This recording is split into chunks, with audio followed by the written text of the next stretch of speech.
Story time. I just got my ear pierced at a crusty, dusty nail salon that was really sus. So I strut on in to get my toes done, right? So we're getting them done. And I see on the back wall, bam, $35 ear piercings. And I'm like, hold up. All right, I need to do a little bit of investigating here to make sure it's not, well, sus. Anyway, so I'm sitting there being a detective like I am. I'm getting my toes done and I'm like, oh yeah, so I see you do ear piercings, right? Do you have to have like any qualifications for that? And she's like, oh yes, I'm qualified.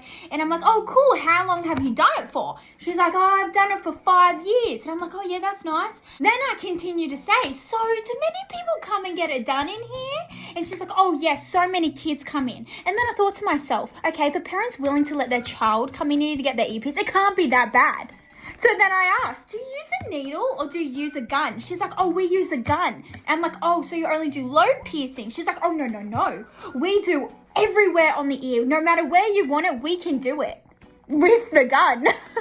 And then we go into the room and this is where the real red flag happens. She hands me the pen and she goes, all right, you draw where you want it. First off, I'm using a mirror, so everything's back to front. I don't know where I want it and I can't see both of them at once.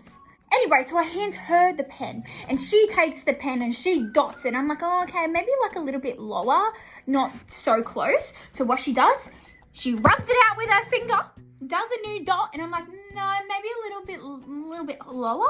So she rubs it out with her finger, puts a new dot, not once, not even once did she clean my ear.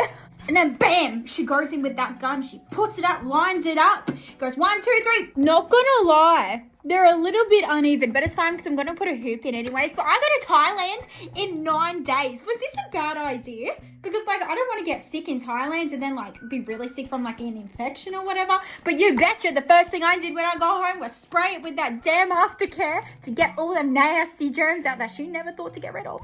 I'm going to the doctor's tomorrow and I wonder if it's worth asking, hey, can you prescribe me some antibiotics? I got a really sus piercing going on and I go away overseas.